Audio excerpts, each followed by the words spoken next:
Ayy, badass black girls, and they making big moves. Ayy, badass black girls, nothing that you can't do. They are the future, I'm trying to tell ya. They want the best, no time to settle. They got the strength to handle the pressure. These are the queens, nobody better. Yeah, changing the narrative, that is imperative. They about to rock this. Tell the women that you got this. Got no time for people who are toxic. It's all love, good vibes. You know I got your back, girl. Talking issues that matter. This is badass black girl, yeah.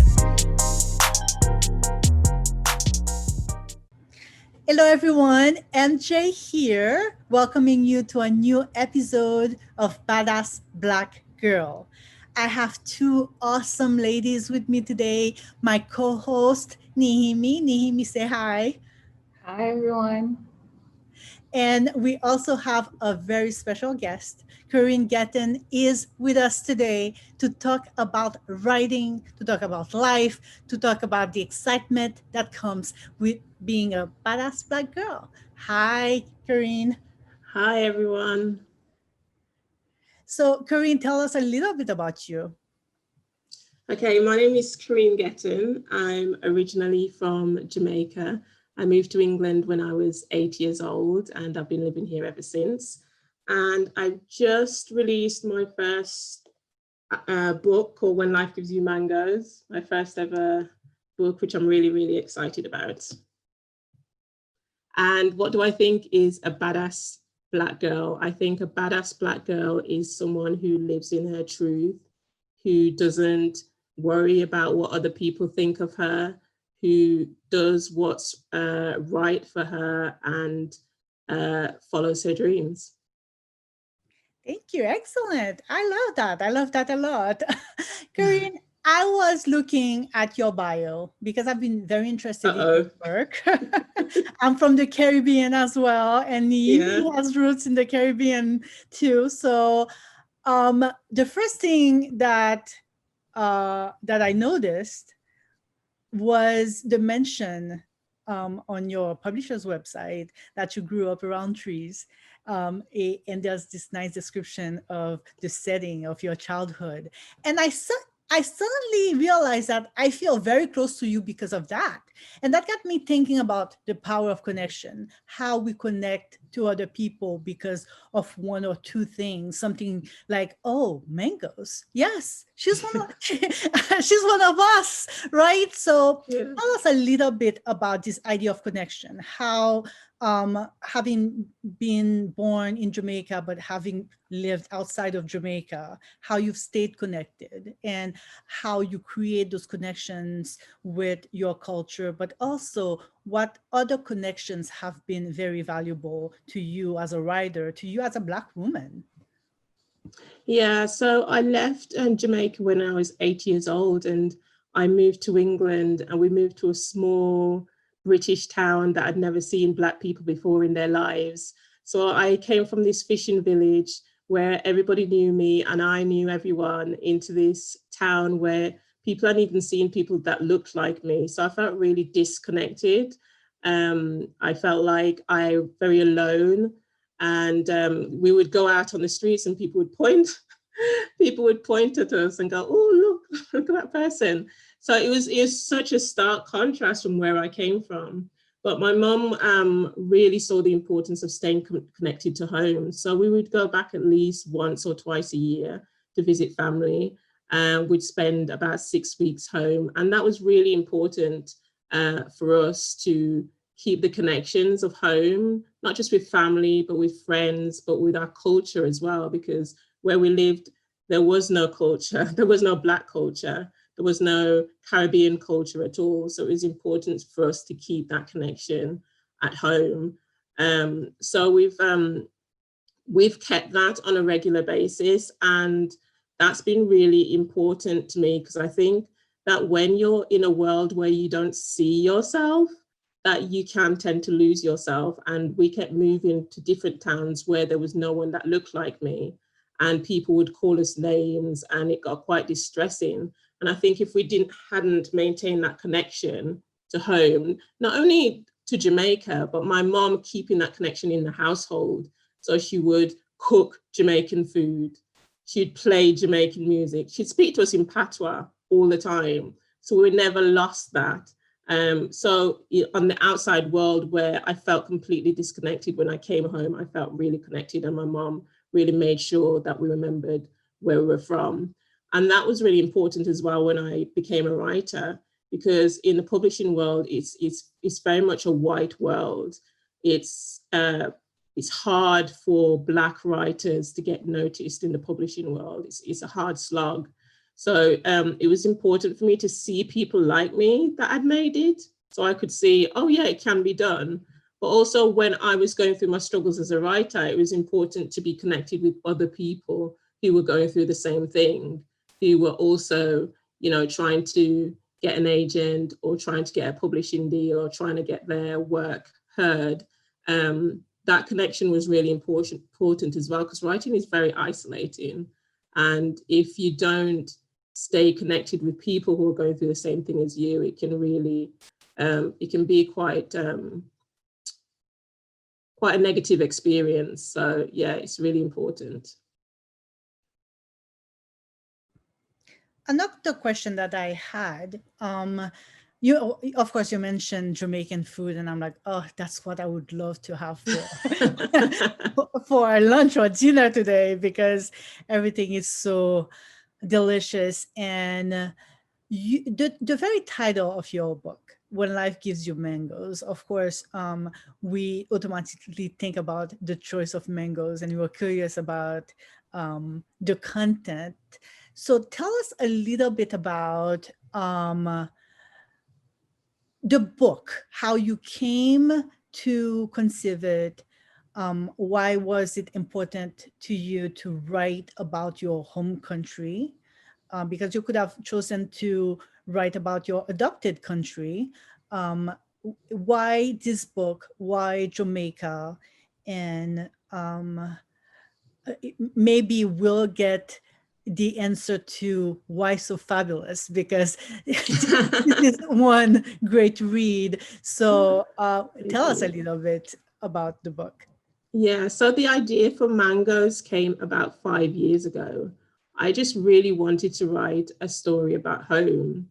I wanted to write a story about my small village where kids were free to roam and everybody knew each other and you felt quite safe and you're sort of secluded in this little world where, you know, can have its negatives and positives. Things can seem bigger than they actually are when you're in this small community. Also, you have the support that you wouldn't normally get in a city. So I really wanted to write about that. So I wrote a chapter, but I didn't really know where it was going to go. So I just put it to one side and I thought, yeah, this is not going to work. I really want to write about it, but I don't know what I'm writing about. So I put it to one side. And then 5 years later, last year, I sat down and I thought, well, let me just see what I can make of this. And I sat down and I thought, I really want to write about friendship, because friendship is such an interesting thing to write about. There's so many dynamics with friendship, especially at that age. You know, friendship is like the most important thing in the entire world, and everything is blown out of proportion. And I thought that'd be really interesting in the backdrop of Jamaica, where they're going on these adventures and see what happens with these friendships. So yeah, I wrote that quite quickly actually, and it was mainly just about friendship, and I finished it. And then I went back to edit it, and that's when the twist came to me. And I was like, oh, okay. And so I went back and I rewrote the whole thing again to include the twist. So my question for you is, I love to know like the origin story of different writers. So like, what was like the moment that you knew that you wanted to be a writer, not a teacher or a doctor or a nurse, but a writer? It's so weird, isn't it? Because you hear a lot of people say, oh, I wanted to write since I could walk. And honestly, it sounds so cliche, but honestly, the moment that I could choose what I was reading, and so I got really excited about the books that I was choosing, then I got really excited about writing. I was like, oh, this is really good. I want to do this. This is what I want to do. I want to create worlds that excite people. And so I really wanted to do, I made that decision about 8 years old, actually, because I pretty much started writing straight away. So I'd write these short stories and I'd force my parents to read them. But I didn't show anyone for years. It wasn't until I was in high school that I showed one to my friend, and then she sent it to her friend and it went around the school. And that was the first time that anyone outside the family had read it. But yeah, from as soon as I started reading for myself, then I wanted to write. I love that, because I kind of started at the same age, like age 8. Yeah, that's when I like wrote all these like dramatic and emotional things. Yes. It was a weird age. Do you remember like what was like your very first short story that you wrote? I don't remember the exact one, but I know I was writing a lot of fantasy at that age, a lot of talking trees and knives and forks that were that would come out at night, and plates that would come out at night and start talking to each other. So it's that sort of thing that I was doing. That's really cool. Thank you. And now your career has really taken off, and I put a special background for my next question. Oh, I love that. You're going to be at the Miami Book Fair, and I'm so excited. The book fair, yeah, the book fair is actually one of the supporters of this podcast, along with Mango Publishing and Books and Books. I want to remind everyone, please support your independent bookstores. If there is a Books and Books in your area, please visit the bookstore. You can get Kereen's book there. I actually added a link at the bottom of this video directly to the page where you can get Kereen's book directly from Books and Books. So my question to you, Kereen, wow, the Miami Book Fair is online this year. Tell us a little bit about your participation to the book fair, whether there are other authors that you are excited about meeting, and maybe tell us a little bit about how it's been to promote the book during a pandemic, where there are so many things to be taken into consideration. Of course, we're avoiding the crowd. So the Miami Book Fair, for instance, is totally virtual this year. We're going to be at Miami Book Fair online.com. So tell us a little bit, tell us everything, the book fair, the authors that you love, and just your experience in general with the virtual world that we live in. Well, it's so exciting because the Miami Book Fair is my first fair, full stop, my first book fair, full stop.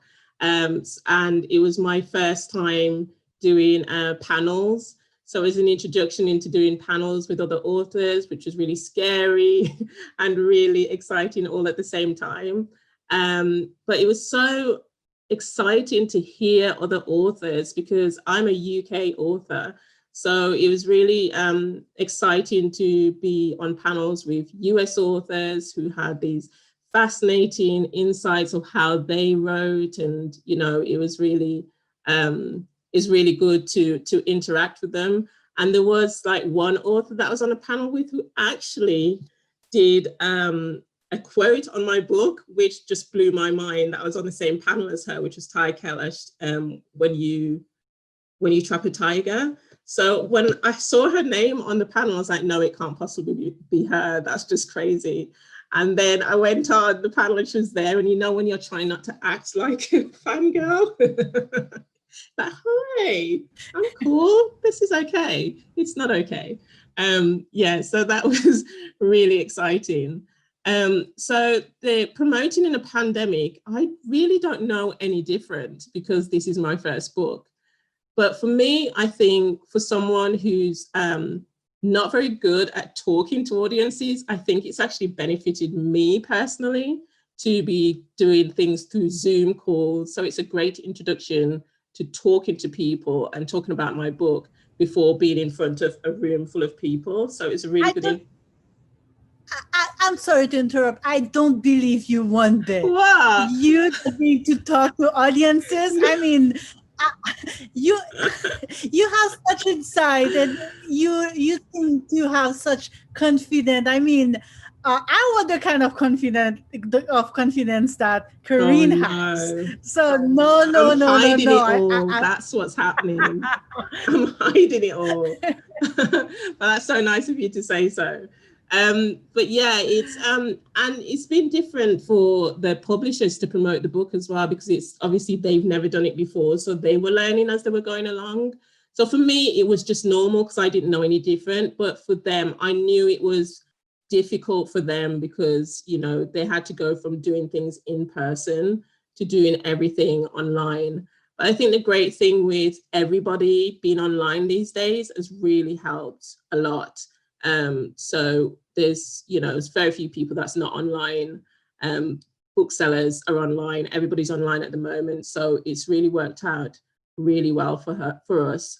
How different it would have been without the pandemic, I don't know, because we'll see if next year it's over with. Because my second book is coming out next year, then we'll see. I'll probably notice the difference then. We'll see. That's really, I love that you said that.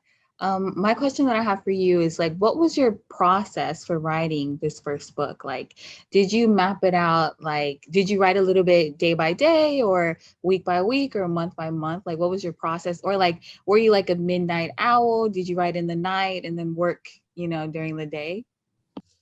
No, so when I finally decided to sit down and write the book, I wrote down a timetable. So I decided how many words I was going to write a day. I gave myself the deadline of finishing in 30 days. And so then I worked backwards how many words I'd need to do each day for that. And I didn't always make it. Some days were under and some days were over. And there were a couple of days where I just didn't feel like doing it. Because, you know, some days you're just not in, you just can't, you know, get in the mood for it. So that's how I did it. I would get up every day and I'd work from 8 till 6, I think. And then I would just write nonstop. But I'm not really a planner. I've had to start planning since I've been working with a publisher. But with this book and other books that I've written and other short stories, I'm not a planner. I just sit down and I just write what's in my head and I get it all out. And then I go back and edit it and structure it so that it makes sense. And it's, you know, it's got a beginning, middle and end. Yeah, so I have a timetable and then I just try and stick to that. I have a question about this. So you talked a little bit about your process, which is so well organized, and there is so much that we can learn from this in terms of writing our own stories, because both Nehemie and I were writers, very dedicated Excellent. writers, and listening about your process and the idea of not interfering with your imagination, writing and then going back for a little bit of structure and organization. That's great. And that made me think about the book and how smart it is, meaning that you're reading the book and you're thinking about the writer after you're done with a chapter, and you're thinking, wow, this is really a smart woman because of the insight that the characters have. And then I started wondering, so how do I get smart? If I want to be Kereen, tell us a little bit about what you do outside of writing, because most people don't write full time. So the question is always okay, so when she's not writing, what is she doing? Maybe I can do a little bit of the same thing, or there's just always this curiosity when I get to read great writers. I want to know what they do outside of the writing world, so that I can understand how they manage to be so fabulous. So tell us a little bit, Kereen, about what you do, whether it's as a professional or just what does a day in the life of Kereen Getten look like? So it's really nice for you to call me smart, but I'm not smart at all. I'm just making it up as I go along. But before I sold this book, I was a freelance copywriter. So I would do that and then I would write on the side. But being freelance gave me a lot of room to maneuver with my writing. I could sort of, do it as and when I felt like it. But since I sold the book, I'm now writing full time, which is amazing and the dream. So I get up. I treat it like a full day's work. So I get up every day and then I answer emails. Then at the moment, I'm editing 2 books and writing another book. So I spend a few hours editing one, and then I switch it up and go and write the other one, and then I'll go back and edit the second one, and then I'll take a break, probably watch Netflix because I'm obsessed. What are your favorite shows? Oh my gosh, you name it, I've watched everything. It's really bad. It's really bad. I think I've watched everything on Netflix. I think the last thing I watched was Queen Gambit, I think it was. About this. Oh, I want to start watching this. Everybody's talking about It's this. good. I didn't think it would be good. I was like, oh, chess, this sounds boring. But it wasn't. It was really good. Watch it. It's really interesting. Awesome. Yeah. So yeah, and then especially if I have if I can't think of what to write or I'm having concentration issues, I tend to go for a walk. So I tend to go for a walk at least every day for about an hour, and that clears my head, especially when I'm stuck on a plot. So I'll just go for a walk. We've got a couple of parks near us. We've got a little lane by the river. So I'll go and walk around that. That will take me an hour, 45 minutes to an hour. And then I'll come back, and that usually helps a lot. Sometimes, a few times I come back and I'm so relaxed, I don't want to write. I'm like, that's great. Now I can go to bed. But other times it really helps with a plot where, I'm stuck on something and I don't know where it's going. And so I'll just walk and just figure it out in my head. And then usually something will click and I'm like, yes, that's it. And I write a lot on my phone because I've got my phone with me all the time. So I'll just write it down quickly, what are the thoughts I have on my phone so I don't forget it. So it's not that interesting. It's, I mean, like you said, it's a dream. It's the dream life to be able to write full time, right? Yeah, it's the dream. That's awesome. Congratulations on all this success. I mean, you know what you wanted, you went for it, and now you're living the life that so many writers are dreaming about. Congrats. Thank you. Wow. Yeah, I'm so lucky. Thank you. Do you have any advice for young writers starting out? I think the main advice is to just write. I just remember when I was younger and I just wrote all the time, and I didn't write for anybody else. I wrote for myself.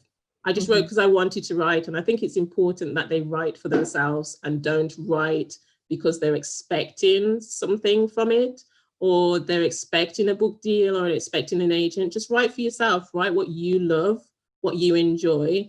And if you keep doing that and practicing and getting the habit of writing for what you like, then eventually when you're ready to send it out, you'll find somebody who likes what you love and not the other way around where you're writing for other people.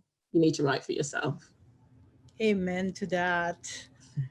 Kereen, thank you so much. It's been such a pleasure to talk to you. And I'm looking forward to seeing your panel. I want to remind everyone that Kereen is going to be at the Miami Book Fair this year. The Miami Book Fair is virtual. We're going to be at miamibookfaironline.com. It takes like 2 minutes to register because you do need a username and password to get onto the platform. We were talking about Netflix. I say it's the Netflix for books because the platform is very similar in the way that you choose to watch the panels.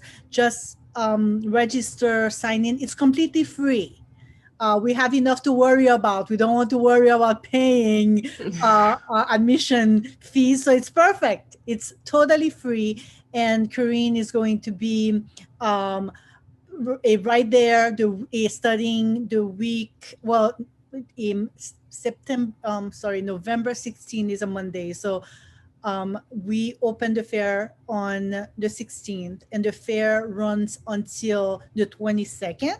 But really, the Miami Book Fair is year-round. So there will be opportunities to meet Kereen again later in the year or in the spring, but don't miss that particular panel because I hear that it rocks. So I'll see everybody there. Kereen, any final words for our audience? Thank you so much for having me on the Miami Book Fair. It's been such an amazing, wonderful experience, and I've learned so much. And thank you for inviting me on your on the Badass Girls vlog. It's I've really enjoyed it. It's been so much fun. Thank you. See you again soon. Bye. Thank you.